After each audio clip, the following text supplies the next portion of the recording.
तदप्ययुक्तम, जो कुछ लोगों ने नैयायिकों के खिलाफ अनुमान कर दिया था, नैयायिकों का खिलाफ, वो अनुमान का खंडन करने कहते हैं आपका जो हेतु है वह विशेषणासिद्ध हेतु है। अनुमान क्या था? गवय शब्द अस्य पिंडस्य वाचक लक्षणादीम विना अत्र प्रयुज्यमानत्वात् यथा गौर्गो शब्द, ये था ना अनुमान। तदप्ययुक्तम कह दिए थे। क्यों? लक्षण आदि के बिना वहां प्रयोग हुआ है ये पता कैसे चला? क्योंकि आपने कहा कि जब शब्द बोला गवे क्या है पूछने पर गो सदृश कह दिया, उसके अंदर आपने कहा कि वाच्यवाचक भाव का ज्ञान हो गया है। क्या हुआ? गवे शब्द वाच्यता गो सदृश पिंड में है, अर्थात जो गो सदृश पिंड है वह गवय शब्द वाच्य है, ये ज्ञान हुआ है। लेकिन यह ज्ञान जब तक पिंड को नहीं देखा तब तक तय कैसे हो सकता है कि लक्षण आदि लागू नहीं है? कहते इसीलिए तत्र प्रयुज्यमान मात्र में वही वाक्याद अवगतम, गो सदृश पिंड में गवय शब्द का प्रयोग होता है, यह तो शब्द से वाक्य से तो मालूम हो रहा है, इतना ही मालूम हो रहा है कि प्रयोग होता है। लक्षणादि के बिना ये तुमने कहां से जोड़ा? लक्षणादि अभावस्तो वाचक पूर्व दुर्विज्ञान एवं, कि लक्षणादि का अभाव है यह बात पहले से ज्ञान ही नहीं हो सकता जब तक पिंड का दर्शन न हो, और वाचकत्व का निश्चय तब होगा जब पिंड का दर्शन हो जाए। पिंड दर्शनोत्तर काल में वाचकत्व निर्णय होता है, वाचकत्व निर्णय की वजह से लक्षणादि का अभाव का निश्चय होता है। और अभी वो व्यक्ति केवल ये जाना है कि गोसर्ष पिंड में गवय शब्द का प्रयोग होता है, लेकिन वह पिंड को देखने के बाद ही वाच्य का अंदर वाचक को ग्रहण कर पाएगा। उससे पहले यह निर्णय नहीं ले सकते कि वाक्य में क्या गवय शब्द का वाच्यता उस गवय पिंड में है, वाच्य वाचक भाव का निश्चय अभी नहीं है। इतना ही ज्ञान हुआ कि गो सदृश पिंड में गवय शब्द का प्रयोग होता है, प्रयोग ही तो हुआ ना। जैसे कोई कहे देवदत्त का बेटे के अंदर गोविंद शब्द का प्रयोग हो गया, तो गोविंद भगवान है क्या? निर्णय कैसे हो गए? जब तक हम उसको देखेंगे नहीं निश्चय नहीं होगा। वाच्य वाचक था, जब तक वाचक मात्र से उसके वाच्य में उसके वाचकत्व ग्रहण नहीं होता। हम लोगों के पास अनेकों वाचक शब्द दिमाग में रहता है, लेकिन उसके वाच्य का पता नहीं है। इसलिए हम ये कह सकते हैं हमें अमुक शब्द का ज्ञान है, उसका अर्थ क्या है यह संभावित तर्क मालूम है, लेकिन अभी उसमें शक्ति ग्रह नहीं हुआ है। और जब तक शक्ति ग्रहण नहीं हुआ यह निश्चय नहीं हो सकता है, वह लक्षणा का अभाव है। इसलिए हेतु कोटि में आपने जो जोड़ा लक्षणादि अभावत्व सती प्रयुज्यमनत्वात्, यह विशेषण ही असिद्ध है। लक्षणादि अभावस्तो वाच्य पूर्व दुर्विज्ञान एवं विशेषणासिद्वयम हेतु तस्मात् उपमान साध्य में वैदम संबंध ज्ञानम। इसे न्यायिकों के अनुसार उपमान के द्वारा साध्य है यह संज्ञा संजी संबंध ज्ञान। और अभी न्यायिक लोग कहेंगे, अभी और आगे ये पूरा 119 तक पूरा न्यायिक कहेंगे। बीच में एक देश ने न्यायिकों के खिलाफ कहा उपमान को हम अनुमान में ही डाल सकते हैं, अनुमान बनाया, उसको न्यायिकों ने एक तरह से जवाब दे दिया, विशेषणासिद्ध हेतु है। और अब न्यायिक का कहना है एतत् साधर्म वाक्यार्थात् उपमानं समीरितम् एवमेव वैधर्म्यात् धर्ममात्राच्च संभवेत्। इस प्रकार से साधर्म्य वाक्य के आधार पर उपमान का कथन हुआ। साधर्म था ना, गो की सादृश्यता लिया आपने, तो साधर्म्यता लिया, समान धर्मता इन एक दूसरे में। और अब एवमेव वैधर्म्यात् कहते वैधर्म्यता को लेकर के भी उपमान हो जाएगा। और साधारण धर्मों से धर्म मात्राच संभवित, इनका दृष्टांत क्या है? यथा तुरंग इत्येष द्विषभो न गवादिवत इति वैधर्म वाक्यार्थम बुद्ध्वा देशांतरंगतः पशुम एक शवम दृष्ट्वा तुरंग इति बुध्यते तथैव धर्मात्रे च श्रुते संबंध दी क्वचित। तुरंग इति एषा द्विशफ न गवादिवत। इसने सुनाया घोड़ा दो खुर वाला नहीं होता, गौ आदि के समान दो खुर वाला नहीं है। वही धर्म बता देना। अभी एक खुर होता है ना घोड़े का, एक ही खुर होता है, गधे का भी एक ही खुर होता है। ऐसी भी भ्रांति हो सकती है ना, गधे को देखकर घोड़ा समझ रहे एक खुर वाला है ना। लेकिन कह रहे हैं कि वही धर्म बता दिया गया, गौ के समान जो दो खुर वाला नहीं है उसका नाम घोड़ा है। ये वही धर्म हो गया। यदि वैधर्म्य वाक्यार्थम बुद्धवा, ये वैधर्म वाक्यार्थ को जान करके देशांतरंगत चला गया सिंध देश में। वहां बहुत घोड़े थे, बहुत बहुत सारे थे ना वहां। क्या पशुम एक शफम दृष्टवा, वहां एक शफ वाले पशुओं को देखा और उनमें वह शब्द का वाचकता ग्रहण कर लिया। तुरंग इति बुद्ध्यते। इसी प्रकार से तथैव धर्म मात्र च श्रुते, धर्म मात्र का श्रवण करके भी संज्ञा संबंधी बोध हो सकता है। संबंध दी क्वचित। कहा दीर्घग्रीव प्रलंबोष्ट कंटकाशि क्रमेलक इति श्रुत्वा ततोन्यत्र विजानन्ति क्रमेलकम। दीर्घग्रीव लंबा है गर्दन, जिसका लंबा गर्दन वाला, और प्रलंब ओष्ठ जिसका होंठ बड़ा बड़ा है, प्रलंब ओष्ठ वाला। जिराफे नहीं ले सकते, जिराफे प्रलंब ओष्ठ नहीं होता, ऊंट ही लेना पड़ेगा। कंटकाशी, और कंटकों को खाने वाला, कांटे के कांटेदार बबूल वगैरह जो पेड़ होते हैं उनको खाने वाला, उसको क्या नाम है? क्रमेलक कह दिया। वस्तु का सामान्य बता दिया, ऊंट, उष्ट्र। क्रमेलक मैंने ऊंट को कहते हैं। दीर्घ क्रीव प्रलंबोष्ट कंटकाशि क्रमेलक विश्रुत्वा, उसके बाद वहां से वह चला गया राजस्थान। चला गया राजस्थान, वहां उसने देखा ओहो ये सारे पशु देख लंबे लंबे गर्दन वाले हैं, और साथ साथ इनका होंठ लंबा चौड़ा भी है, मोटा मोटा सा, और ये खाते सब कंटक वस्तु, कांटे पदार्थ खा रहे हैं, तो ये का नाम होंठ है। तो क्रमेलकत्व, जो क्रमेलक का शब्द वाच्य वस्तुओं को देखने के बाद उन शब्द में उन वस्तुओं की वाचकता ग्रहण कर लेता है।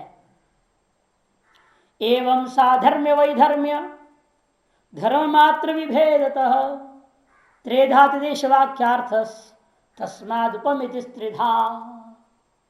इस प्रकार से साधर्म निरूपित, वैधर्म विरूपित और धर्म सामान्य निरूपित तीन प्रकार से, तीन भेद होने से तीन प्रकार का देश वाक्यार्थ को लेकर के तीन प्रकार से आपने उपमिति ज्ञान उत्पन्न कर लेते हैं। अतः उपमिति भी तीन प्रकार की मानी जाएगी।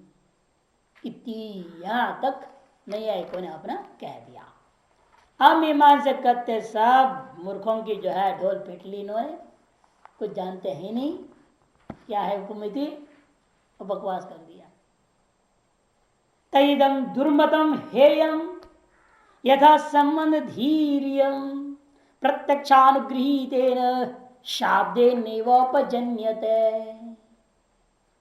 तैदम दुर्मतम हेयम, कहते वह यह जो दुर्मत है, उचित मत नहीं, सुमत नहीं, दुर्मत है, हेय उपेक्षा कर दे, त्याग देना चाहिए। यथा, क्योंकि संबंध ज्ञान के लिए हमें उपमिति करने की जरूरत ही नहीं, उपमान प्रमाण की जरूरत नहीं है। यम संबंध दी ही प्रत्यक्षानुगृहीत शाब्द नहीं वह उपजन्यते। जब पिंड को देखा प्रत्यक्ष, दिमाग में शाब्द ज्ञान था, गो सदृशो गवय, सुना था आदमी से, गवय का पूछा, गो सदृश कह दिया, दिमाग में वाक्य बैठा हुआ है। उस समय वाच्यवाचक भाव ग्रहण नहीं कर सकता, और वह वाक्य अपना अर्थ अभी पूरा बोध भी नहीं करा सकता जब तक पिंड को नहीं देखेगा। वह वाक्य क्या है? अपना अर्थ को बिना प्रकट किए आपके अंदर चुपचाप संस्कार पड़ा रहेगा। ऐसे बहुत सारे शब्द, बहुत सारे वाक्य हम लोग पढ़ रहे हैं, वेदांत पढ़ रहे हैं, हम ब्रह्मा से पढ़ लिए हैं, सुन चुके हैं, लेकिन क्या है?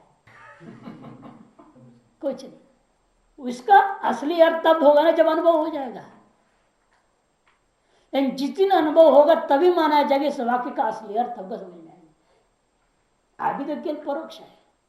इस तरह से गो सदृशो गवया, इस गो सादृश पिंड में गवय शब्द वाचकता ये केवल परोक्ष है और वाच्यवाचक भाव प्रत्यक्ष ग्रहण हो जाता है और उपमान की जरूरत ही नहीं है। संज्ञा का गवय शब्द का संजी उस पिंड के साथ में संबंध बोध कराने के लिए उपमान प्रमाण की जरूरत नहीं है।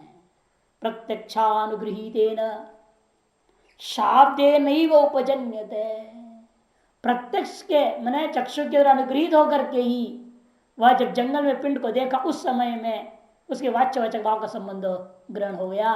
शब्द ने पैदा किया, उपमान प्रमाण से नहीं। जो शब्द पहले सुना था गो सदृश गवया उसने पैदा किया। इसलिए शब्द वाच्यवाचक भाव संबंध जो ज्ञान हुआ वह शाब्दी प्रमा है, उपमिति नहीं है। कैसा शाब्दी? केवल शब्द जन्य ही है, केवल शब्द जन्य नहीं है, प्रत्यक्षानुगृहित शब्द जन्य है। यही देशोत्तमस्य वगैरह में भी क्या है? प्रत्यक्षानु शब्द जन्य है। दशमो न मार कहते हो शांत हो गए, रोना धोना बंद। दशा मरा नहीं है, खुश हो गया, मरा नहीं, जिंदा है। हाँ बिल्कुल जिंदा है, चिंता मत करो। आधा दुख तो ही खत्म हो गया उसका। फिर पूछा कहाँ है वो, तो उसको गिनाया 9, तो हाथ घुमाया उसकी तरफ। अब ये कौन बता तू ही तो है 10वां। अब वो प्रत्यक्षानु शब्द से दशमो अहम अस्मि ऐसे बोध हो गया। शब्द जन्य ज्ञान है दशमस्तवसी, ये शब्द है। तज्जन्य ज्ञान है अहम दशमो अस्मि। लेकिन वो पहले जो कह दिए होते वो मानता ही नहीं। वो पहले कहते तुम दशमसी, नहीं मानता। 10वां तो मर गया, नहीं झूठे बोलते तुम 10। उसको बोध कराया गया ना तरीके से, तब तो वो समझ में आता है। इसलिए उसको कहते हैं प्रत्यक्षानुगृत शाब्दी प्रमा। ऐसे आनंद ब्रह्म में भी होता है प्रत्यक्षानुगृत शाब्दी प्रमा। वही इंद्रिया से प्रत्यक्ष नहीं होता, अंतर इतना है साक्षात अप्रोक्षानुगृहित है। साक्षात अप्रोक्ष अनुगृहित होकर के हम ब्रह्मास्मि शाब्दी प्रमा उत्पन्न होती है। और वो जो दृष्टांत शस्त्रों से इतना ही है कि शाब्दी प्रमा हो भी प्रत्यक्षानुगृहित है कि वो इंद्रिय सापेक्ष प्रत्यक्षानुगृहित है, इंद्रिय निरपेक्ष प्रत्यक्षानुगृहित नहीं है। को गवैति गवेश वाच्यार्थम पृष्ठवता ही पुरुषेण गोसदृशो गवैति उत्तर वाक्य वाच्यार्थ प्रदर्शने एव तात्पर्यमिति अवधार्यते। उस समय वाच्यवाचक भाव ग्रहणी नहीं होता है, इतना मालूम होता है और वह तात्पर्य है ऐसा निश्चय हुआ केवल। ओ गवैति गवय शब्द वाच्यार्थम पृष्ठवता, गवय क्या है? ऐसे गवय शब्द वाच्यभूत अर्थ के बारे में पूछे जाने पर, पुरुषेण पृष्ठवत पूछे हुआ पुरुष के अंदर पूछे जाने पर जवाब क्या दे दूसरे ने? गो सदृशो गवय इति उत्तर वाक्य। ये जो उत्तर वाक्य के अंदर वाच्यार्थ प्रदर्शन एवं तात्पर्य, ये वाच्यार्थ का प्रदर्शन करने में इसका तात्पर्य होता है इति अवधार्यते। लेकिन वो वाक्य क्या वाच्यार्थ उस समय दिखा सकेगा? गो सदृशो गवय करके वाच्यार्थ प्रश्न वाक्य सुनने के बाद में उसी क्षण उसका वाक्यार्थ हो जाएगा और गवय शब्द का वाच्यभूतार्थ ग्रहण हो सकेगा? क्योंकि उस समय पिंड सामने है ही नहीं। जब प्रश्न पूछा और जवाब मिला उस समय गवय पिंड सामने नहीं है, वो तो शारों बात हो रहा है। और जब जंगल में गया तब पिंड सामने है, लेकिन उस समय शब्द तो लोप हो गया है ना, तीक्ष्ण अवस्था है, नष्ट हो चुका है। इसलिए कहते कि देखो तेन अप्रदर्शवाच्यार्थम न शब्द पर्यवस्यते पूर्वं च गवय ज्ञानात् न शक्यम तत्प्रदर्शनम। लेकिन हमारे मत में मीमांसकों का कहना है, नैयायिकों के जैसा हम नहीं मानते कि शब्द उसी समय नष्ट हो गया। नहीं, वो शब्द का संस्कार आपके अंदर विद्यमान रहेगा, वो अंदर ही अंदर दिमाग कीड़ा खाते रहेगा। इसका मतलब क्या होता है, मुझे जल्दी से जल्दी देख के समझना पड़ेगा। जिज्ञासा होती ना, अंदर ही अंदर चलते रहेगा ये क्या है, गोसपिंड कहाँ होता है, कैसे होता है, कहाँ होता है, कैसे होता है। जब तक देखेंगे नहीं अंदर में बेचैनी रहती है। असल वाक्य अंदर ही अंदर आपको तंग करते रहता है। जिज्ञासा हो तो नहीं तो फिर क्या, भूल गया। ऐसे बहुत सारे शास्त्र तो भूल ही जाते हैं हम लोग, कहाँ याद होता है। कोई जिज्ञासा होती नहीं उसको जानने के लिए वास्तव में। यज्ञ के बारे में सुनते हैं, कौन देखा यज्ञ को देखने की इच्छा है किसी को इच्छा? बहुत सारी चीजों हम सुनते हैं लेकिन देखने की किसी को इच्छा भी नहीं होती। ऐसे आम ब्रह्मास्त्र सुनते हैं, उसको अनुभव करने की इच्छा भी नहीं होती है। लेकिन यहाँ वो व्यक्ति ऐसा है, मीमांसकों के अनुसार सादृश्य वाक्य सुनने के बाद में उसके दिमाग में कीड़ा काट रहा है, मैं इसको अनुभव करूं, इसको जानूं। और उस वाक्य गोसदृशो गवय वाक्य तब तक अपने अर्थ का प्रतिपादन नहीं कर पाएगा जब तक सामने वस्तु न हो, तब तक वो वाक्य अंदर ही अंदर संस्कार रूपेण विद्यमान रहेगा, नष्ट नहीं होता। ये अंतर नहीं है। और वही करे तेन अप्रदर्श वाच्यार्थम, इसीलिए ये जो वाक्य उसने जवाब सुना गोसदृशो गवय करके, वह वाक्य वाच्यार्थ को दिखाई बिना, अनुभव कराई बिना शब्द न पर्यवसते, शब्द पूर्णतः नष्ट नहीं होता, अंदर वो सूक्ष्म रूपेण तंग करते रहेगा। ये पहले जमाने के शादियों के जैसे वाली बात, आजकल तो नहीं। आजकल तो लड़का लड़की तो पहले साथ में घूम फिर लेते हैं ना। पहले जमाने में तो क्या फोटो देख के चलता था। आजकल भी ऐसे बहुत जगह बिहार वगैरह में लड़का लड़की को देखता ही नहीं है। शुरू में भी शादी का दिन देखा बस मेरे मंडप में, फिर उस दिन भर रहा, फंक्शन हो गया, उसके बाद भी वो देख नहीं पाता है। उसके बाद तुरंत उसको ले जाते हैं लड़की को, लड़की वाले और इधर अपने बाप के घर।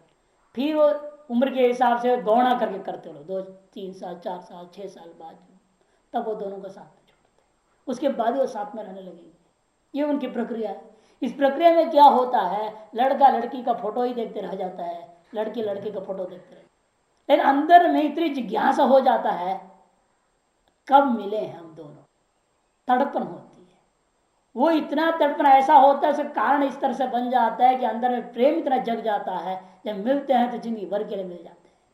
ऐसे डाइवर्स नहीं होती थी पहले जमाने में, परिस्थिति से पैदा कर देते थे अंदर में ना, इस तीव्र इच्छा जब पैदा हो तब दोनों को मिलना देते हैं। अब इतनी तक जग चुकी इसकी, जिसका चिंतन इतना दिन रात कर चुका है, दिन रात तो फोटो का पीछे रहा है, दिमाग में वही चेहरा दिखती रही है, उसको अपनाना चाह रहा है, तो क्या होता है, वो प्राप्त होने के बाद जिंदगी उसको छोड़ना नहीं चाहिए। वैसे यहाँ पर मीमांसकों का कहना है, वह शब्द सुन लिया है ना, जब तक उसका साक्षात्कार नहीं होगा पिंड का, तब तक वो वाक्य अंदर ही अंदर रहेगा, नष्ट नहीं होता। और उत्तरोत्तर जिज्ञासा बढ़ती है तो वो सारा काम धंधा छोड़ करके पहले जंगल जाएगा, कोशिश करेगा, ढूंढेगा ऐसा कोई पिंड जो गोसदृश। इसलिए नैयायिक क्या कहे थे, पिंड नष्ट हो, शब्द नष्ट हो जाता है, और पिंड जब देखा तब शब्द नहीं है, जब शब्द सुना तब पिंड नहीं है, ऐसा उन्होंने कहा था। इसलिए शब्दार्थ का संबंध ज्ञान के लिए उपमान प्रमाण की जरूरत है, इनका कहने की नहीं है, क्योंकि वो संस्कार बना हुआ है। पूर्वंच गवय ज्ञानात् न शक्यम तत्प्रदर्शनम, और गवय रूप पिंड ज्ञान से पहले वाक्य अपना अर्थ का प्रदर्शन नहीं करा सकता। तत्प्रदर्शन में वाच्यार्थ प्रदर्शन न शक्यम, उस वाक्यार्थ का प्रदर्शन करना उस वाक्य को संभव नहीं होता। ततश्च, इसलिए क्या होता है, अनवगत तात्पर्य अपर्युषमेव वाक्यम, अनवगत तात्पर्य, उस वाक्य का तात्पर्य भी अवगत नहीं हुई है, वो अंदर बैठा हुआ है, अपर्युषमेव, इसे पर्यवसित हुआ नहीं है। वह वाक्य पुनर्गवय प्रत्यक्षी क्रियमाणे स्मृतिगतम, जैसे कोई पिंड जंगल में देखा तुरंत वाक्य सामने आ जाता है, स्मृति आ जाती है। प्रत्यक्ष क्रियमाणे स्मृतिगतम प्रत्यक्षोपदर्शित वाच्यार्थतया, प्रत्यक्ष के द्वारा उपदर्शित वाच्य का अर्थ रूपेण प्रतिलब्ध तात्पर्य तदानी एव संज्ञा संबंध से अवबोधम भवति। प्रतिलब्ध तात्पर्य वाला होकर के वह वाक्य क्या करता है, उस समय संज्ञा का संजी के साथ संबंध बोध करा देता है। इसलिए प्रत्यक्षानुवृत्त वह नहीं हुआ, शब्द बोध है, संज्ञा संबंधी ज्ञान, संज्ञा संजी संबंध बोध ज्ञान करने के लिए उपमान प्रमाण की कोई जरूरत नहीं, ये मीमांसकों के सिद्धांत है। नहीं एकों को खत्म। दृष्टांत और एक सुंदर दे रहे था, सुना नव कंबलो वयम करके, 9 कंबल वाला यह बनिया है, या नया कंबल वाला यह बनिया है। नव का दो अर्थ होता है, नव माने नौ संख्या भी, नव माने नया। अब सुना नव कंबलो वनिक, नव कंबलो वनिक, ये जो बुनिया नव कंबल वाला है उसका अर्थ क्या निर्णय लेंगे, नया लेंगे या नौ कंबल इस दुकान में, बनिया की दुकान में है समझूंगा। गांव के दुकान में और कितने कंबल होंगे, दो चार कंबले रखते हैं, नौ रख दिए तो बहुत बड़ा सेट है वो तो, है ना। अब गांव के दुकान में कितना होता है, स्वेटर रखते हैं तो एक दो स्वेटर के रहते हैं, अब वो नहीं मैच खरीदना पड़ता है, ये तो सैकड़ों थोड़े रहता है वहाँ तो, बड़ा शहरों में होता है ऐसे। गांव के दुकान में तो एक ही वो एक दुकान होता है, उसमें मल्टी स्टोर होता है, वो मेडिकल भी वहीं मिलेगा, सब कुछ मिलेगा वहाँ, सारे चीज एक एक दो रखता है गाँव का है। और गाँव में किसी ने बोल दिया ये जो हमारा दुकानदार बनिया नव कंबल वाला है, नव कंबल वयम, लेकिन वाचार निर्णय हो गया क्या, नहीं होता, जाना पड़ेगा दुकान में देखना पड़ेगा, एक केवल नया कंबल ओढ़ के बैठा हुआ है या इसके नौ कंबल विद्यमान है, दुकान में नौ कंबल आ गए हो मार्केट से। जब वो गया भणिति निशमनम अनु, यह शब्द को सुनने के बाद विपणि उपगत उस बनिए की दुकान पर चला गया। जब गया वणिजी नवसु कंबलेशु दृश्यमानेशु, उस बनिए की दुकान में नौ नए नए कंबल उसने देख लिया, तब समझा वो नव शब्द कर दिया, नौ संख्या है, नया वाचक नहीं। यहां भी क्या हुआ, शब्द पहले सुना था तब अर्थ निर्णय हो गया क्या, तात्पर्य नहीं, फिर दुकान में गया प्रत्यक्ष अनुग्रहित होकर के तात्पर्य निर्णय हो गया, वाक्य उपमिति प्रमाण करेंगे।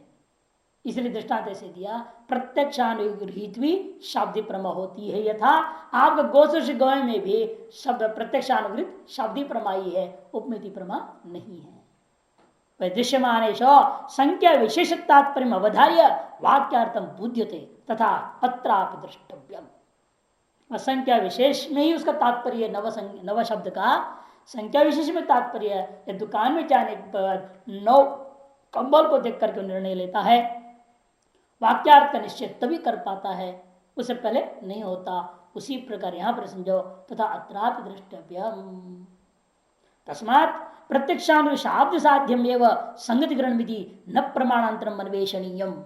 इसे तार्किकों के रास्ते से चलूंगा फिर तो उपमान प्रमाण पे नया प्रमाण का अन्वेषण करने की जरूरत ही नहीं पड़ेगी। क्यों, प्रत्यक्ष शाब्द के द्वारा साध्य है वाच्य वचक भावरूपी संगति का ग्रहण, इसलिए प्रमाणांतर गवेषणा की जरूरत नहीं रह जाता है।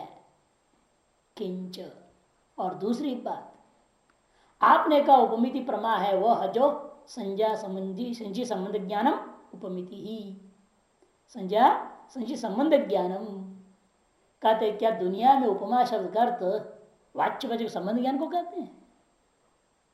लोक में भी उपमा शब्द का अर्थ किस अर्थ में है, सादृश्य सामान्य अर्थ में है, न कि संज्ञा संचि संबंध में। इसलिए भी आपका मत परास्त हो जाता है। उपमान पदम लोके सादृश्य सति विश्रुतम वैधर्म्यम धर्मात्रे च तत्प्रयोग कथम वह।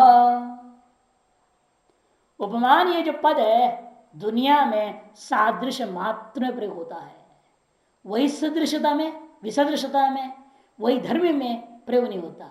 धर्म सामान्य में भी उपमा शब्द का प्रयोग नहीं होता। पर आपने कैसे कह दिया वही धर्म निरूपिता उपमिति, धर्म सामान्य निरूपिता उपमिति, ये कैसे हो सकता है? जहां सादृश्यता नाम की चीज ही नहीं है वह उपमिति शब्द का कैसे प्रयोग होगा? दुनिया के विरुद्ध चल रहे हो आप। वही धर्मीय धर्म मात्रे च तत्प्रयोग खत्म ही वह। आप लोग जो है वह मनीषमागम, आप लोगों के सिद्धांत में वही धर्म में भी उपमिति शब्द का प्रयोग, धर्म मात्र में उपमिति का शब्द का प्रयोग कैसे कर सकते हो आप? तथातिदेश शब्दोपि वाक्य साधर्म बोधके प्रसिद्ध सोपचान्यत्र कथ्य मानो दुनोति माम। तथा अतिदेश शब्दोपि, अतिदेश शब्द का भी मतलब क्या होता है? वाक्य साधर्म बोधके। अतिदेश शब्द भी साधर्म बोधक वाक्य में प्रयोग होता है। साधर्म का बोधक वाक्य को ही अतिदेश वाक्य कहा जाता है, वही धर्म बोधक वाक्य को अतिदेश वाक्य नहीं कहा जाता है। धर्म मात्र बोधक वाक्य को भी अतिदेश वाक्य को नहीं कहा जाता है। फिर उपमान प्रमाण कैसे हुआ? क्योंकि आपने कहा था गो सदृशो गवय, ये जो सादृश्य वाक्य है ये अतिदेश है, यही उपमान प्रमाणीकरण है ना। ठीक है, सदृशता जिस वाक्य में सादृश्य कथन किया गया है उस वाक्य को अतिदेश वाक्य मानना, उसको उपमान प्रमाण कहना बिल्कुल ठीक है, हम उसका विरोध नहीं करेंगे। लेकिन आपने क्या कहा, वही धर्म भी उपमिति होती है और उसका भी एक वाक्य मानना पड़ेगा अतिदेश वाक्य। और सदृश वाक्य में क्या होगा, सादृश्यता रहेगी विसदृशता रहेगी, विसदृशता रहेगा ना वही धर्म वाक्य में। तो विसदृश वाक्यों को अतिदेश वाक्य कैसे नाम दे दोगे आप? जो विसदृश धर्म को कथन करें उस वाक्य का नाम अतिदेश वाक्य नहीं हो सकता, फिर उपमान प्रमाण भी नहीं हो सकता। इसे धर्म सामान्य जो कथन करते हैं उस वाक्य को भी हम अतिदेश वाक्य नहीं कह सकते। अच्छा, वो वाक्य से उपमान प्रमाण नहीं रह गया। इस उपमिति तीन प्रकार का आपने जो कहने है को ने वह भी गलत है। प्रसिद्ध सौपिचान्यत्र कथ्यमान और दुनोत्तिमान, क्योंकि अतिदेश यह शब्द अन्यत्र, अन्यत्र माने आपकी मीमांसा दर्शन के ही अंदर, अन्यत्र हम लोग क्या प्रयोग होता है, नहीं है, लोग भी अतिदेश शब्द का बहुत प्रयोग करते हैं कि अन्यत्र सर्वत्र प्रयोग होगा, उसके कथ्यमान हो दुनोत्तिम, फिर उस विषय में इस प्रकार का आपका जो कथन करता हो देख करके बड़ा हमें कष्ट होता है, तार्किक होता हुआ, बड़े न्यायिक होता हुआ ऐसे बातें कह देते हो, है ना। बड़े आदमी छोटी बात कह दे अच्छा थोड़ा लगता है, छोटा आदमी बड़े बात कहे तो ठीक भी है, बड़ा आदमी छोटी बात कहने लग जाए तो जमता नहीं, नहीं? लेकिन कभी कभी संस्कार वसात हो जाते, लेकिन यहाँ पे वही हो गया, नहीं है इतने बड़े विद्वान खोपड़ीदार आदमी, तर्क वितर्क करने में सुतर्क करने में जो है महान, वो ऐसी बातें कह दे रहा है, इसे हमारा बड़ा कष्ट होता है ऐसे लोगों की मुख से बात सुन करके। दुनोति माम तस्मात् अनितर शरणं गोगत सादृश्य बोधमेव वयम उपमान गृह्णीवो मान त्रयवादिनोपिते न जिताः। तस्मात् इसलिए अनितर शरणम, अन्य कोई शरण हमारा नहीं रह जाता है, इसलिए गोगत सादृश्य बोधमेव वयम, गौगत सादृश्य बोध करना ही हमारा मत में उपमिति प्रमाण है। वाच्य वाचक भाव ग्रहण करना नहीं है, किंतु अनेन सदृशी मदिया गौ, यह ज्ञान ही वास्तु उपमिति होना चाहिए। अनेन सदृशी मदिया गौ, सामने दिखाई दो पिंड में स्व गाय स्मृत गाय में सादृश्य ग्रहण करना, यही उपमिति होनी चाहिए। उसी को उपमान गृह्णीमो मानत्रवादिनोपित न जिता, इसे जो लोग कहते हैं प्रत्यक्ष अनुमान शब्द तीन ही प्रमाण है, चौथा नहीं है, उनके ऊपर हमारा विजय हो गया, क्योंकि हमने चौथा को सिद्ध कर दिया। अत्र सादृश्य विषय गुरुणा कलोहस्तिन पदार्थांतर में वेदम सादृश्यम मनते गुरु वयम गुणादि सामान्य समाहारम वदामहे पदार्थावसरे किंचित तत्प्रकार वदिष्यते। इसमें भी एक और बात है, सादृश्य बात आ गई ना, यहां पर सादृश्य ज्ञान ही उपमिति प्रमाण है, लेकिन ज्ञान का विषय भूता जो सादृश्य है उस विषय में हमारे और कुमार भट्ट वालों में और प्रभाकरों के बीच में लड़ाई है। हम सादृश्य को द्रव्य गुण जाति में विद्यमान एक धर्म विशेष मानते हैं, और वो क्या मानता है, पृथक पदार्थ ही मानता है, सादृश्य नाम का पृथक पदार्थ मानता है प्रभाकर।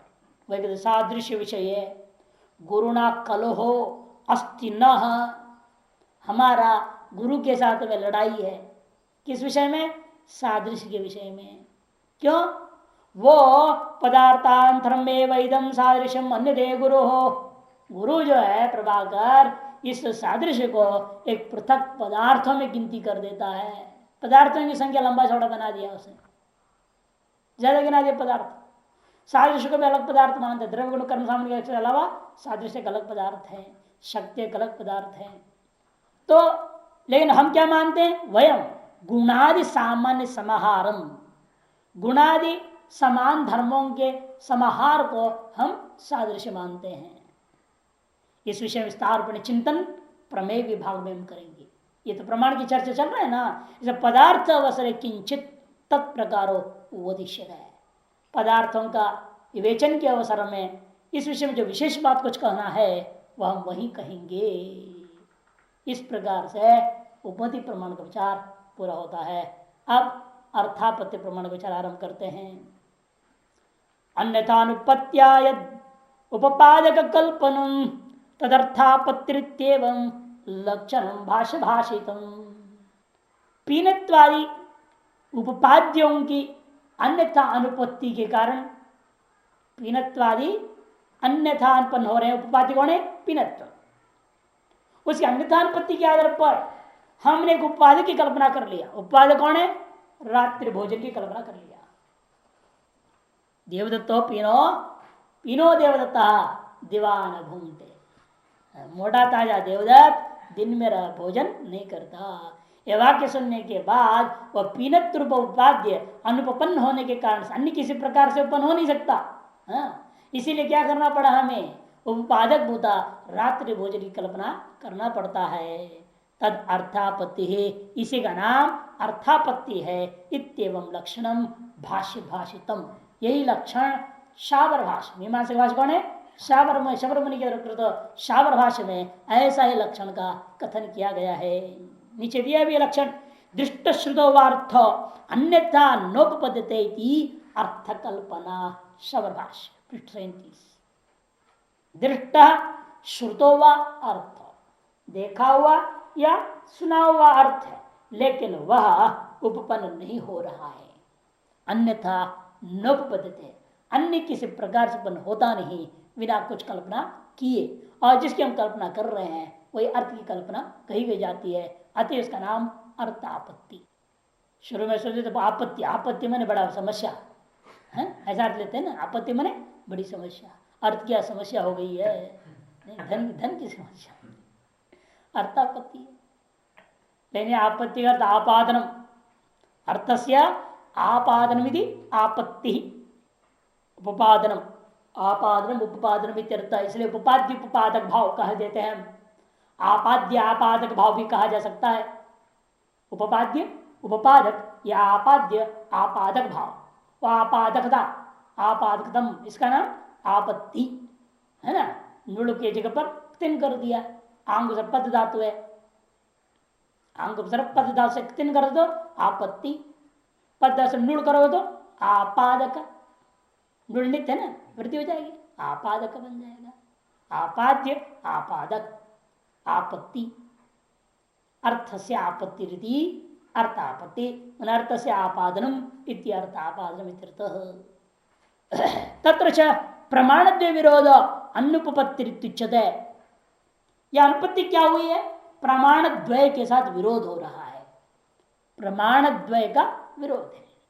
अब प्रमाण द्वय विरोध का नाम ही अनुपपत्ति है। ये जैसे कहते हैं सब दर्शनकार उठ के खड़ा होते हैं, लड़ाई शुरू कर दे, क्या बकवास करता है।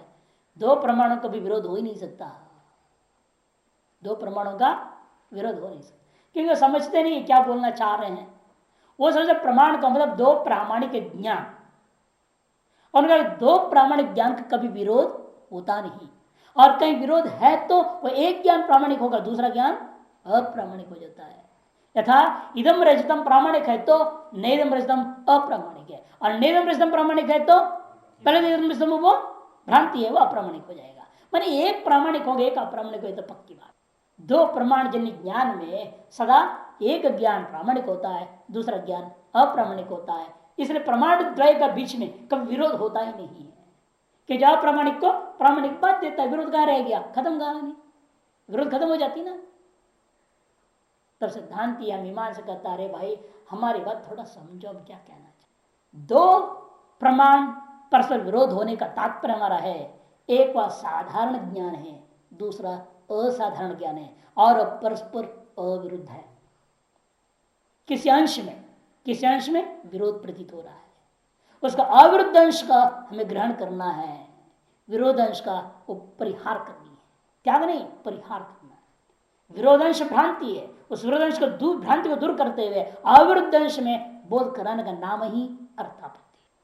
इस रहस्य को न समझने वाले शब्द को पकड़ लिया प्रमाण विरोध अर्थापत्ति, ये शब्दों को पकड़ करके नहीं आए लोग सब खड़े हो गए, नहीं नहीं नहीं तुम गलत बोल रहे, ऐसा नहीं हो सकता। तेना एवं लक्षण शिक्षणीयम, आगे नहीं। इसीलिए इस लक्षण को उन न्यायिकादियों के लिए ऐसी शिक्षा प्रदान करनी चाहिए, समझाना पड़ेगा। क्या करना है? साधारण प्रमाणानाम असाधारण मानतः विरोधाद अवरुद्धांशे धीरतापत्तिरिष्यते। स्पष्ट हो गया ना? साधारण प्रमाणों का असाधारण प्रमाण से कभी विरोध हो जाता है तो वह अविरुद्धांश में बुद्धि कराने का नाम, ज्ञान कराने का नाम अर्थापत्ति है। यही हमारे मत में इष्ट है। यथा साधारण प्रमाण हो गया, आदमी जिंदा है, शतजीवी देवदत्त। ज्योतिष आदि से सामान्य ज्ञान हुआ है, शतजीवी देवदत्त, ये साधारण प्रमाण। और गए वहां घर में वो नहीं मिला, घर में नहीं मिलना विशेष हो गया ना, देश विशेष में, काल विशेष में व्यक्ति का नाम मिलना, ये तो एक विशेष ज्ञान हो गया, असाधारण है। तो गृह असत्व ज्ञान असाधारण ज्ञान है और परस्पर विरोध है। कि गृह असत्व से यदि कोई मृत्यु की कल्पना करेगा तो विरोध हो गया। शतजीवित और मृत्यु विरोध हुआ कि नहीं हुआ? इसलिए फिर इसमें कोई अविरुद्ध अंश जरूर होगी छिपी हुई। किस अंश है वो? बहिसत्व, वो अविरुद्ध अंश है। घर में नहीं है तो क्या? मरा नहीं है। अतः 100 साल जिंदा वाक्य भी सार्थक हो जाता है क्योंकि वो बाहर जिंदा है।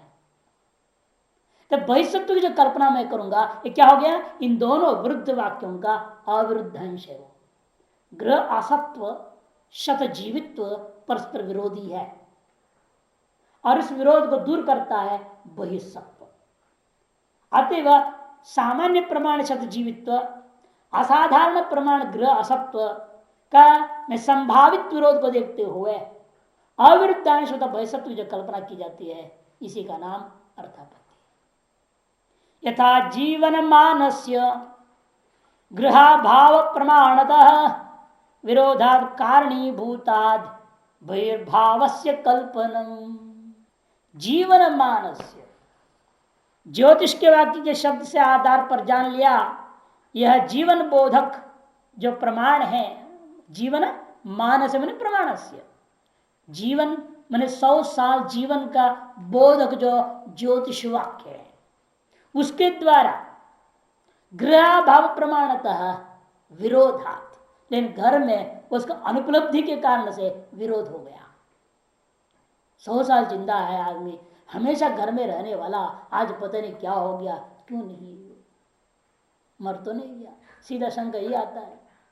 तब विरोध हुआ ना वाक्य का। लेकिन आप मरण की आशंका भले कर लेंगे, मरण का निश्चय नहीं कर सकते। क्यों? आपको ज्योतिष वाक्य पर आस्था भी, श्रद्धा भी, विश्वास है। नहीं नहीं नहीं, वो तो गलत नहीं बोल सकता, 100 साल जरूर जिंदा है, इसे मरा नहीं होगा। फिर क्या हुआ? क्या हो सकता है? फिर तब बहिसत्व का सामने आ जाता है जवाब। वही कहते हैं विरोधात कारणीभूता बहिर्भाव से कल्पना, बहिर्भाव की तब कल्पना हो जाती है। इस विषय में वार्तिककार का कहना है प्रमाणों का जो विरोध है ना, वो कोई जरूरी नहीं है दो प्रत्यक्ष प्रमाण का विरोध हो। या क्या हो रहा है? ज्योतिषी का अनुमान है 100 साल आदमी जिंदा रहेगा, 80 साल जिंदा रहेगा, जो भी उसने अनुमान दिया, अनुमानिक ज्ञान है। और प्रत्यक्ष के गृह सत्व का विरोध हो रहा है। प्रत्यक्ष है गृह सत्व, अनुमानों का विषय है शत जीवित्व, दोनों का विरोध हुआ। लेकिन एक हमेशा अनुमान प्रत्यक्ष का विरोध है कोई जरूरी नहीं, प्रत्यक्ष का विरोध भी हो सकता है। कभी प्रत्यक्ष और शब्द का विरोध, प्रत्यक्ष और उपमान का विरोध, किसी भी 6 प्रमाणों का आपस में विरोध हो सकता है। इसे उनका श्लोक वार्ता कहते हैं प्रमाण षट्क विज्ञातो यत्रार्थो नान्यथा भवेत् अदृष्टम कल्पेदन्यम सार्थापत्तिरुदाहृता। श्लोक वार्तिककार कुमार भट्ट कहते हैं प्रमाण षट्क विज्ञाता, पूरे 6 प्रमाणों से विज्ञात तत्वों का परस्पर विरोध कहीं किसी अंश में हो जाए, यत्र अर्थो नान्यथा भवेत्, बिना कल्पना किए उस विरुद्ध अंश को दूर करता हुआ अर्थ का निर्णय नहीं हो पाता है, जहां अदृष्टम कल्पेद अन्यम, वहां एक अदृष्ट अन्य की कल्पना करनी पड़ती है, उसी का नाम अर्थापत्ति है। जैसा रात्रि भोजन भी क्या अदृष्ट है, देखा नहीं है, रात्रि खाता है करके, पीने तो रात्रि खाता है अनुमान कर लिया, घर में नहीं है, ऐसे बाहर है, बाहर रहता हो कोई देखा नहीं जाकर के बाहर कहाँ है, ढूंढा नहीं है, उसी से अनुमान जैसे होता है वैसे यहां पर भी अदृष्ट का कल्पना हुई बहिर्शब्दों का। गणित आगम मूलेन अनुमानेन देवतो गृह बहिर्वा क्वचित जीवती इति साधारण अवगम्यते। प्रक्रिया स्वयं समझा रहे हैं। गणित रूप आगम प्रमाण, ज्योतिष को गणित कह दिया कि गणित ज्योतिष दो है ना, फलित और गणित। गणित ज्योतिष अलग है, फलित ज्योतिष अलग है। गणित ज्योतिष आसान है, फलित ज्योतिष अत्यंत असंभव कठिन है, अत्यंत कठिन है? बहुत डिफरेंस है, अंतर बहुत है। सीधे सीधे गणित का मतलब कुंडली बनाना, गणित करके कुंडली बना के वो दे दिया, वो तो कोई भी गणित करके बना देगा डेट टाइम बर्थ के आधार पर। फलित माने उन ग्रहों की स्थिति को देख करके कब क्या होगा बताना, ये आदमी क्या होगा, कितना साल हो जिएगा, किस इस उम्र में से क्या क्या होना है, विशेष क्या होना है, दुर्घटनाएं क्या होनी है, सुघटनाएं क्या होनी है, ये सारी कथन करना बहुत कठिन है। आज फलित ज्योतिष की तो समस्या हो रखी, गणित ज्योतिष में कंप्यूटर दे रहा है आजकल, गणित ज्योतिष को कंप्यूटर से निकाल दो है ना, 3 चीज टाइप करना है, नाम टाइप करना है, तारीख, समय और स्थान, वो कंप्यूटर निकाल के दे देगा कुंडली, तुमको सारा गणित कर देगी। 200 पृष्ठ भी छाप सकता है, छाप के दे देगा वो, इतनी सारी छापता है डिटेल, इतनी गणित कर देता है, आधे घंटे के अंदर निपटा देता है सारा। जिसको पहले 15 दिन लगता था, लोग बैठे बैठे करते रहते थे, एक कुंडली बनाओ 15 दिन लगा, मिला कितना 100 रुपया क्या फायदा है। अभी कंप्यूटर खरीदो, कंप्यूटर में डाल तो 5 मिनट के अंदर 100 रुपये मिल जाता है। 100 रुपये लेते हैं कुंडली का, वो आज तो डिजाइन बना देते हैं, वो छाप देते हैं, और 500 600 1000 रुपये की कुंडली के ले रहे हैं, तिल्ली वगैरह मन माने रेट है। और फलित ज्योतिष कुछ नहीं, उसमें भी फलित आता है, फल आदेश होता है कंप्यूटर से, बस सब गलत होता है कि उसका बलाबल का बुद्धि तो है नहीं, कंप्यूटर बलाबल कहां से सोचेगा, जो फीडिंग कर के प्रोग्राम उसके आधार पर रिजल्ट दे देता है, इसे रिजल्ट सब गलत होता है। कि बलाबल का निश्चय करना ही कठिन होता है। अकल एक आया लगड़ाते हुए कहा हमारा 12वें का शनि इसलिए बोलते हैं कि एक्सीडेंट हो गया, हमने कहा 12वें का शनि से एक्सीडेंट हो कोई जरूरी है क्या भाई, 12वें घर में शनि है, लेकिन ये तो पहले देखो लग्न कौन सा था, लग्न से 12वां घर में कौन सी राशि में शनि बैठा हुआ है, शत्रु राशि में कि मित्र राशि में कि स्वराशि में कि कहां है, पहले देखो। ये देखो फिर शनि खुद कितने डिग्री में है, बाल अवस्था में कि कुमार अवस्था में कि युवावस्था में कि वृद्धावस्था में कि मृत अवस्था में है, उसके अंदर तो अपना फोर्स है ना, उसका वो बल उसका बनता है। फिर ये देखो 12वें घर में शनि के साथ और कौन कौन ग्रह बैठे हैं, उनमें से कितने मित्र उसको साथ दे रहे हैं, कितने शत्रु उसको काम करने से रोक रहे हैं, फल देने से रोक रहे हैं, उनके भी बल कितना है, कितने कितने डिग्री के वो हैं, उनकी सामर्थ्य कितना है, और वो 12वें का दृष्टि किन किन पर पड़ रहा है, किन किन घरों पे, वहां कौन से उनसे ग्रह बैठे, वो कितने बलवान है, वो कितने इसके साथ विरोध कर रहे फल देने में, और उस 12वें घर पर किन किन की दृष्टि पड़ी है वो भी देखो, उनमें कौन से घर बैठे हैं, अब एक ग्रह कौन से हैं, उनका बल क्या है, वो क्या असर कर रहे हैं शनि के ऊपर, तब ना शनि का फल का निर्णय होगा। केवल 12वें का शनि है हो गया इतना, ऐसे थोड़ी कहा जाता है। यहां करके फेल हो जाती बुद्धि लोगों की, बड़े बड़े ज्योतिषी मार खा जाते। तो गणित ज्योतिष आसान है, फलित ज्योतिष बहुत कठिन है। और शतजीवित जो कह रहे गारंटी दे रहे 100 साल जिंदा रहेगा, ये फलित ज्योतिष का मामला है। इससे दृढ़ विश्वास है कर्मकांडियों को ज्योतिष में, इसलिए इनका कहते हैं गणित आगम मूलेन, गणित रूपी आगम मूल कारण है, जिसके अनुमान करके कहा जा रहा है देवदत्त अनुमानेन मूलेन अनुमानेन शतजीवित हुआ देवदत्त गृहे बहिर्वा क्वचित जीवती थी साधारण अवगम्यते। उस ज्योतिष ने निर्णय क्या लिया, वह देवदत्त घर में अथवा बाहर में कहीं न कहीं जिंदा जरूर है। ये साधारण ज्ञान हुआ, संशयात्मक साधारण ज्ञान, गृह व बहिर्वा क्वचित अस्ति, ये जो चीज है संशयात्मक साधारण प्रमा हो गई। अब उस संशय स्वामी प्रमा का विरुद्ध में गृह नास्ती निश्चय हो गया, है ना। घर में गए, पूछा, देवता नहीं है बोल दिया उन्होंने, तो गृह नास्ती क्या हुआ, संशय का विरोधी निश्चयात्मक ज्ञान पैदा हुआ। लेकिन बहिर्वा क्वचित अस्ति कह दिया था ना, तो गृह नास्तिक क्या हुआ, अपने आप परिशेषता बहिरस्ति सिद्ध हो जाता है। तस्य गृह नास्तित्व विरोधे सती अविरोधाय, गृह नास्ति से कहते बराबर जब विरोध हुआ तो अविरोध आया बहिरस्थिति कल्प्यते। अविरोध के लिए क्या करना पड़ा हमें, बहिरस्ती कल्पना करनी पड़ती है। तदिदम प्रमाणत्व विरोध कारणकम अर्थापति ज्ञान, वह यह प्रमाणत्व के विरोध कर्ण है जिसका ऐसा अर्थापति ज्ञान को हम मीमांसक मानते हैं। ये प्रक्रिया ने अपनी जान बुझे पहले बता दिया ताकि आपको आप पूर्व पक्ष जो शंका उठाएगा उसका जवाब स्वयं दे पाओगे। प्रक्रिया समझ में आ गई। अब पूर्व पक्ष क्या मानता है, प्रमाणत्व विरोध को स्वीकार कर नहीं रहा। प्रमाणत्व विरोध का विरोधी का शब्द से ही घबरा गए हैं पूर्व पक्षी लोग, ये हो नहीं सकता।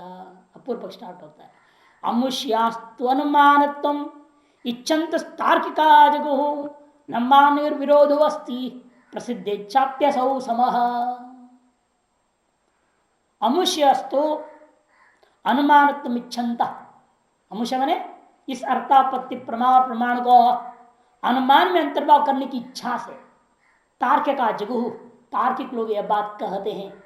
क्या कहते हैं, न मान और विरोध अस्ति, दो प्रमाण में का विरोध हो नहीं सकता है। अर्थापत्ति का जड़ को खत्म कर दे रहे हैं नहीं है लोग कि आपने अर्थापत्ति जड़ क्या कहा, प्रमाणद्वय का विरोध, और कहते प्रमाणद्वय का विरोध हो नहीं सकता। प्रसिद्ध इच्छाप्य सौ समः, और प्रसिद्ध जो दृष्टांत आपने दिया है देवदत्त के मामले, उसमें भी यही मामला है। कैसे समझा रहे देखिए स्वयं टीका में। कुसुमांजलि टीकाकार जो न्याय कुसुमांजलि है न्याय दर्शन का, उन्होंने लिखा उनकी पंक्ति न मान्य विरोध अस्ति प्रसिद्ध वाप्यसो समाह, उनकी पंक्ति को पूरा श्लोक में रख दिया है। एक ही विषय में देखो नीचे है टीका में, प्रमाणियोस्तावत विरोधो न संभवती, दो प्रामाणिक ज्ञानों का विरोध कभी हो नहीं सकता। इदम रजतम नेदम रजतमितिवद एकस्य प्रामाणित्व प्रसंगात, इदम रजतम और नेदम रजतम में एक जरूर प्रामाणिक होता है, दूसरा प्रामाणिक हो जाता है, अपना विरोध समाप्त हो गया। विरोध कहाँ रह गया दो ज्ञान के बीच। इति बात इसी प्रकार से एकस्य प्रमाणित प्रसंगात, एक ज्ञान निश्चित अप्रामाणिक हो जाएगा। ननो तथापि उक्त प्रमाण विरोध दृश्यते चेत, फिर भी हमने जिन प्रामाणिक ज्ञानों को दिखाया, क्या गृह बहिर्वास्ति जीवी देवदत्ता और गृह नास्ति, ये दो ज्ञान पर विरोधी करके हमने जो बताया वहां तो विरोध है ना। यदि चेत तदपि आशा मात्र, पूर्व पक्ष ने कहता है ये भी आगे केवल आशा मात्र कल्पना मात्र ही है। क्यों, अत्र गृह बहिर्वायति संदेहास्पद सीव देश विशेष से गृहाभाव प्रमाण न बाध हो जाता है। क्योंकि गृह बहिर्वा इस संदेह के विरुद्ध में देश विशेष क्या गृह, उसमें अभाव ज्ञान के द्वारा उस संशय का बाध हुआ है, संशय का बाध ही हो गया। कि गृह नास्ति जैसे ज्ञान हो गया तो संशय ज्ञान का बाध हो गया। जब संशय की बाधित जब हो गया तो विरोध क्या रहेगा। और जीवन प्रमाण ज्ञान क्षतजीवी ज्ञान फिर ज्योतिष के द्वारा ज्ञात हुआ जो, तब कहते हैं जीवन प्रमाण नहीं जीवन मात्र देश सामने संबंधो वा विषयीकृत। जीवन प्रमाण ज्ञान के द्वारा क्या हो रहा है, या दो में एक वहां अर्थ निकलेगा उस वाक्य का, शतजीवी देवदत्त ज्योतिष ने जो बता दिया उसका जो अर्थ दो में एक है। यह तो वह जीवन सामान्य का कथन कर रहा है, वह घर की बात से लेन देन नहीं है, बाहर से लेन देन नहीं है। गृह व बहिर्व सब तुम्हारी खोपड़ी की उपज है। उस वाक्य से घर भी नहीं मालूम हो रहा है, बाहर भी मालूम नहीं हो रहा है। जीवन है 100 साल जिंदा रहता है, एक तो केवल काल संबंध देवदत्त विषय का आयु संबंधी ज्ञान है ये। इसमें गृह सत्व बहिर्सत्व विकल्प संशय निश्चय सब लफड़ा से दूर है ये। और अथवा देश सामान्य संबंधो वा, अतः वह कितना ही कह रहा है देवदत्त किसी न किसी देश में निश्चित रूप में न रहता हुआ 100 साल जिंदा रहेगा। कहीं ना कहीं रहते हुए वो 100 साल तक रहेगा, ये उसका अर्थ है। अरे घर में 100 साल तक रहेगा ऐसे नहीं, घर के बाहर नहीं निकलेगा क्या? इसे घर में नहीं हो तो है ही नहीं, ऐसे कैसे कल्पना कर दूंगा? इसीलिए जो शतजीवित्व है देश सामान्य का बोधक होता है, या तो काल रूपी आयु का बोधक है, या काल विशिष्ट देश सामान्य का बोधक है। ग्रह या बहिर्रूपी देश विशेष का संबंधी बोधक है ही नहीं वो। अतः उसके साथ विरोध भी नहीं रहा, विषय भिन्नता देव गृह नास्ति। ये जो है गृह में देवता भाव का कथन करना वाक्य का विषय क्या है? गृह अभाव विषय है। देवदस्य गृह अभाव विषय हो रहा है, गृह अभाव उस विषय से भिन्न है ना शतजीवी वाक्य, विषय भिन्न है तो विरोध कहां रह गया? न तो तद उभयम अपनी गृहाभाव प्रमाणेन स्पृष्टम आग्रहतम वा, क्योंकि ये दोनों के दोनों, चाहे जीवन मात्र लो चाहे देश सामान्य संबंध लो, ये दोनों अर्थ जीवन वाक्य से गृह अभाव प्रमाण वाक्य के साथ में कोई इनका संबंध भी नहीं है, न इसको स्पर्श ही होता है। गृह भाव प्रमाण स्पृष्टम आग्रहतम वा, न छूता है न सूंघता ये दूर से, अर्थात दूर दूर से इसका कोई संबंध ही नहीं होता। आग्रह सूंघने का मतलब क्या? इन दोनों ज्ञानों का दूर दूर से कोई संबंध ही नहीं है। तस्मात् जीवन ग्रहाभाव प्रमाणयोर विरोध से भावात, इस जीवन वाक्य का और ग्रहाभाव वाक्यों का परस्पर कोई विरोध ही नहीं है। कथम तेन कर्णभूतेन अर्थापति उचित है, इसलिए उसको कर्ण बना करके अर्थापति कल्पना ज्ञान आप कैसे कर रहे हो? इस तरह से नैयायिकों ने मीमांसकों का अर्थापति प्रमाण का खंडन कर दिया। और भी कहेंगे अपिच, और भी है कुछ दोष, क्या है बताएंगे।